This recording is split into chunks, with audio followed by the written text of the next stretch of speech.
Right? Here's what happened. Meghan, who has always been deeply paranoid about leaks and betrayals, came to believe that Victoria Beckham, yes, that Victoria Beckham, secretly calling journalists and leaking private stories about her and Prince Harry. It sounds unbelievable. One of Britain's most famously private women accused of gossiping to tabloids. But behind the rumors was a story no one saw coming. One that would shatter the image of a friendship once thought unbreakable for years. Victoria Beckham built her empire on elegance, silence, and distance from scandal. She had transformed from posh spice into a respected global fashion icon, a woman known for sophistication, discipline, and mystery. She never let the world peek behind the curtain of her carefully guarded life. But last night in London, something changed at a glamorous gala. Victoria stopped mid-speech, looked directly into the cameras, and said words that sent shockwaves across the internet within minutes. "I kept quiet too long. People need to know what she did." She never mentioned Meghan Markle by name. She didn't have to. The room went silent. Within hours, the world knew exactly who she meant, and that something very real had just broken wide open. This wasn't just gossip. It was the unraveling of a friendship that had gone horribly wrong, and a woman who finally refused to stay silent. There was a time when Meghan Markle and Victoria Beckham shared a bond that seemed authentic and full of promise. When Meghan first entered royal life, she was an American actress thrust into the centuries-old traditions of the British monarchy, constantly analyzed, criticized, and dissected by the press. Every outfit, every smile, every gesture was turned into headlines. She was trying to find her footing in a world where one wrong move could cause a scandal overnight. And in that uncertain time, Victoria Beckham quietly extended a hand. Having lived through her own years of media obsession as posh spice, Victoria understood the unspoken pressure of fame. She didn't reach out for attention or a royal favor. She did it out of empathy, Victoria offered. Meghan, her personal stylist's experts who had dressed Hollywood's elite for decades, helping her balance royal formality with modern elegance. It was Victoria's guidance that helped shape Meghan's signature style, turning her into one of the most watched women in the world. Victoria even shared her most private sanctuaries, secluded countryside spots, and quiet wellness retreats where Meghan could escape the cameras for a few peaceful hours. Fashion insiders later revealed that Victoria would send exclusive clothing samples directly to Kensington Palace long before they ever appeared on a runway. It wasn't business. It was friendship. As one insider put it, Victoria didn't owe Meghan anything, but she treated her like someone who deserved support for a brief time. They shared something rare in royal circles, a connection built not on status, but on survival. For months, everything seemed perfect. Meghan and Victoria were photographed side by side at Wimbledon, smiling and laughing. Meghan wore Victoria's designs to major royal events, instantly turning each appearance into a global fashion moment. The press adored it. Victoria's fashion brand, already admired by the elite, received a royal boost that money couldn't buy. But behind the polished images, something changed. By late 2019, whispers began. Tabloids hinted that Meghan believed someone close to her was leaking private details to the press. No one was named, but speculation quickly pointed in one direction: Victoria Beckham. Social media erupted. Crazy how Meghan cut off Victoria after those leaks. One viral tweet read, "Almost overnight, the Beckhams, once guests at royal weddings, christenings, and private Sussex events, disappeared from Meghan and Harry's world. No more invitations. No friendly photos. No communication. The distance was sudden, sharp, and absolute." By the time Meghan and Harry stepped down from royal duties and moved to California, their friendship with the Beckhams was over. Neither side spoke publicly. Both women, masters of image, stayed silent. Until now, At last night's London Gala, Victoria had just finished presenting an award when a journalist casually brought up the old rumors involving Meghan. Normally, she would smile and deflect. But this time, something shifted. She paused, placed her hand on the podium, and said clearly, "I kept quiet too long. People need to know what she did." Her voice wasn't angry. It was calm and deliberate. But the weight behind her words froze the room. Phones came out. Within seconds, someone had recorded it and posted it online. By sunrise, the clip had over 4 million views. Victoria Beckham just shattered Meghan Markle's PR bubble in one sentence. One comment read, another said, "If Victoria is talking, something serious went down." People knew Victoria doesn't do drama. She's built her brand on restraint. For her to speak now, after years of silence, meant something big had been buried. And now that something was about to surface. Sources close to Victoria started talking almost immediately. According to them, Meghan had accused Victoria without proof of leaking private details to the tabloids. She even suggested that someone from Victoria's fashion team had betrayed her. But behind the scenes, the situation was far more personal. Victoria's stylists, the same ones she had lent to Meghan, claimed they worked tirelessly for her. Last-minute fittings, rush orders. Yet soon, rumors began spreading that Meghan was telling people they were unprofessional and couldn't be trusted. One stylist told a UK fashion blog, "We did everything for her, and then she destroyed our reputations." Another confirmed it, adding that Meghan's team quietly cut them out of communications while still using their design ideas. Then came the biggest shock a designer claimed. Victoria had personally covered initial fees for Meghan's charity fashion collaborations, but Meghan never paid her back or even thanked her.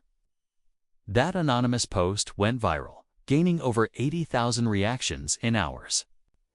Meghan's camp tried to downplay it as miscommunication exaggerated online. But the more they denied it, the louder the public became. Then another revelation hit. Victoria had been working with a charity fundraiser supporting children's hospitals, a fashion event she helped organize without payment. But, according to insiders, Meghan personally intervened. She reportedly told the organizers, "This isn't about brands, it's about Harry and my vision."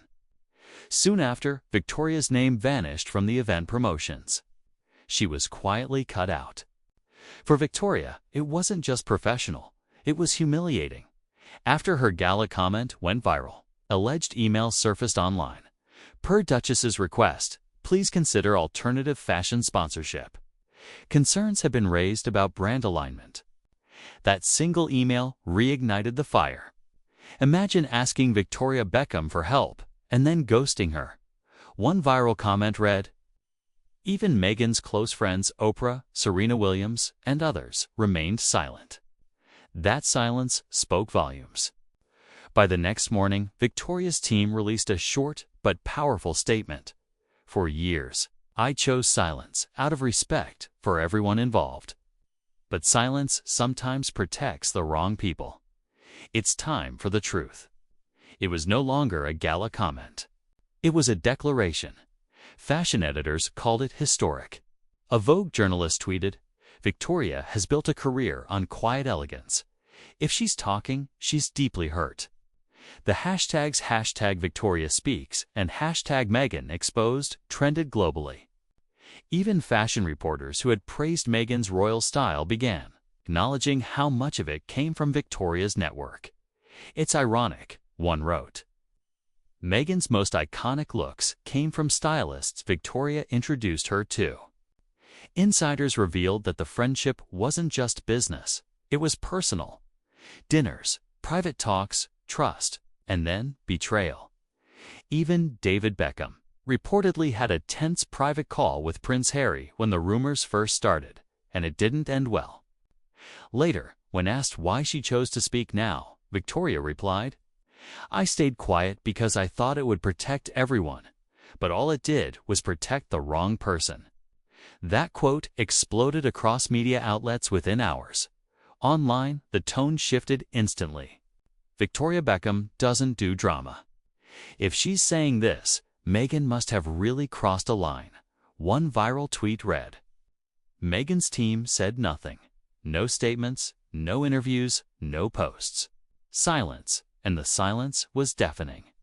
A celebrity gossip host commented, "In PR, silence can be golden, but sometimes it's a confession."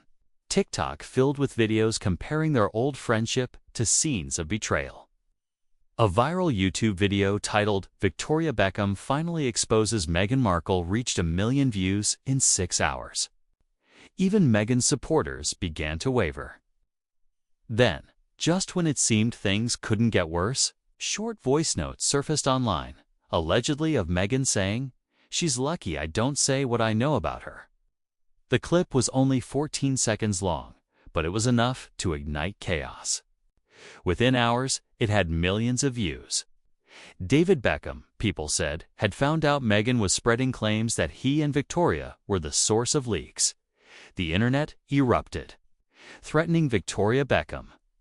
"She's finished," one post said. Even Meghan's most loyal defenders went quiet. Victoria didn't respond directly. But sources close to her said she was disappointed, but not surprised. That subtle comment only strengthened her image. By morning, every entertainment outlet carried the same headline: "Beckham vs. Markle, the friendship fallout gets ugly." Then David Beckham broke his silence. He posted a simple family photo, Victoria and their children laughing around the dinner table. The caption read, "Truth always comes out in the end." It didn't mention Meghan. It didn't need to. Within minutes, the post had 1 million likes and thousands of comments. "That's not a caption, that's a statement," one wrote. Celebrities began quietly showing support for Victoria. A supermodel friend commented with heart emojis. A designer reposted the photo, writing, "Some people confuse kindness for weakness." Insiders began saying openly what had long been whispered in Hollywood: "If Victoria Beckham is done with you, doors close fast." For Meghan, the optics were devastating. The silence from her inner circle, people who once defended her fiercely, was now total. The internet called it Meghan's Beckham problem. Memes circulated comparing her fallouts with friends and allies. And just as the drama seemed to peak, new reports claimed Victoria Beckham was considering a sit-down interview, her first ever addressing Meghan directly. A close friend reportedly said she feels like people only know half the story. She's ready to tell the rest. Social media exploded. "If Victoria does an interview, Meghan's finished." One post read, "Insiders claimed Meghan's PR team went into crisis mode, emergency calls, long strategy meetings, even talk of legal action if Victoria revealed damaging information." But there was one problem. Meghan still hadn't spoken. Every hour of silence made her seem smaller, while Victoria appeared stronger, more composed and more respected than ever. By the end of the week, one thing was clear. In a world built on image and silence, Victoria Beckham had turned both into her greatest weapons. And this time, she wasn't protecting anyone but herself. The muted video call cannot hide the emotion. Across the room, Princess Anne and King Charles exchange a glance, the air thick with tension. Meghan's disbelief spreads through the palace like a chill wind. For her, this isn't just about money. It's about identity, about recognition. The Queen's decision cuts deeper than anyone expected. What follows is the collapse of everything Meghan and Harry built. Under the Archewell name, Archewell was meant to be a symbol of purpose, a way to merge royal duty with modern creativity. It was divided into 3 branches: Archewell Foundation, Archewell Audio, and Archewell Productions. It promised to blend philanthropy with storytelling, using their platform to inspire change. But as time passed, critics began to notice a shift. Archewell was producing more media deals than measurable charity outcomes. Despite its public mission, financial reports revealed growing administrative costs and limited charitable output. Donors began to lose confidence. Then came the audit quietly ordered by the Queen herself in 2021. Concerned by the commercial tone of Arkeo's work, she instructed her financial advisors to examine every royal-linked transaction. The results weren't criminal, but they were troubling. The review found repeated use of royal imagery and influence for brand, leveraged something the Queen viewed as a violation of the unwritten royal code. She made her choice. The Crown would cut all ties. The impact was instant. Donations froze. Corporate partners withdrew. Arkeo's credibility crumbled overnight. Without the royal connection, its influence faded. What had once been a global brand backed by legacy now stood on shaky ground, stripped of royal approval. For Harry and Meghan, this wasn't just financial, it was personal. Arkeo represented freedom, their chance to prove they could thrive beyond palace walls. Now, it was gone. When Meghan requested to speak during the reading of the will, Princess Anne denied the request with a calm but firm, "This is not a discussion." It was final. Meghan was left speechless. Harry, visibly shaken, sat in silence. Later, witnesses said he leaned forward, rubbing his face, staring at the floor. The weight of it all was visible, the realization that the bridge had finally burned.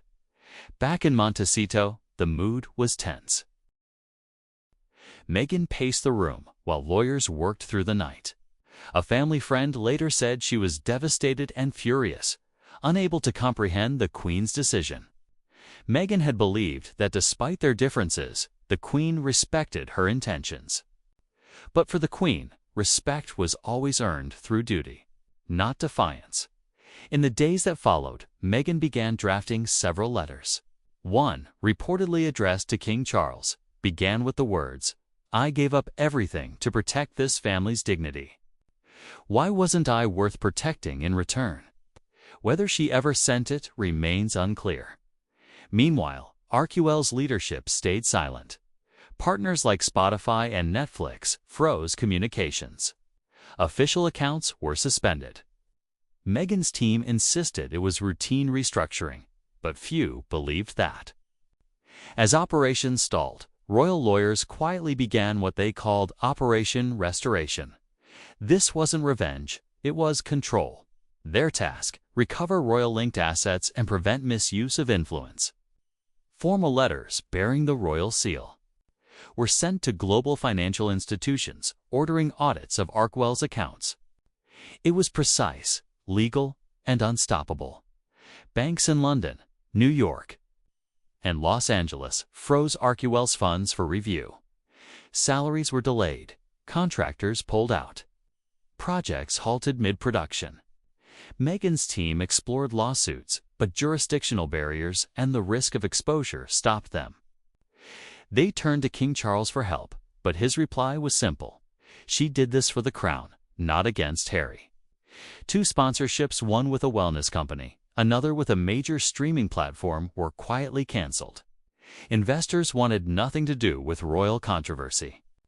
The financial blow was immense. Still, behind the strict legal tone was something deeper. The Queen's final act wasn't vindictive, was deliberate. She had written, "The crown cannot survive as an ornament.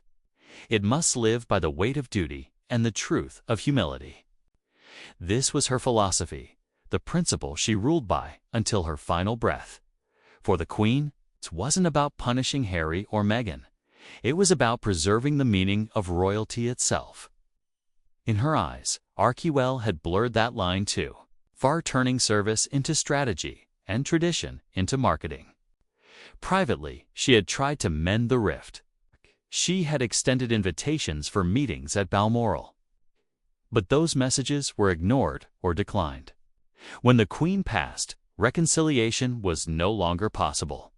Princess Anne later summarized the moment.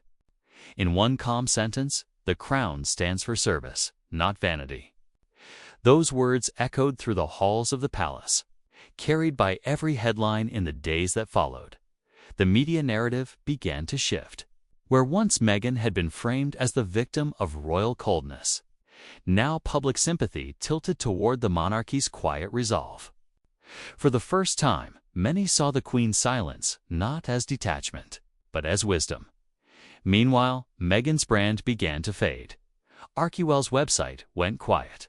Social media updates stopped. Sponsors disappeared.